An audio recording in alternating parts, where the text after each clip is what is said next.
বাড়ির গাছের কাঁঠাল এই কেটেছি, পেড়ে আর এই কাটতে দিই।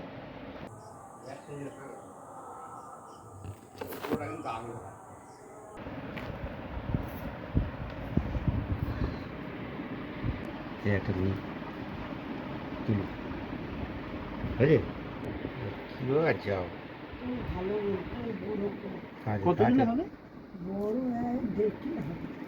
কালকে কাললে তো খুব ভালো ঠিক আছে, হেভি লাগবে দেখতে, ভালো।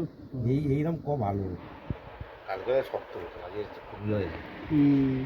কালকে শক্ত হতো, অত শক্ত ভালো না।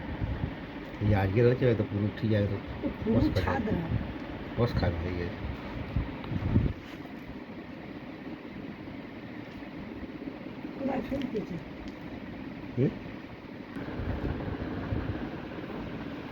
হ্যাঁ ঠাকুরের জিনিস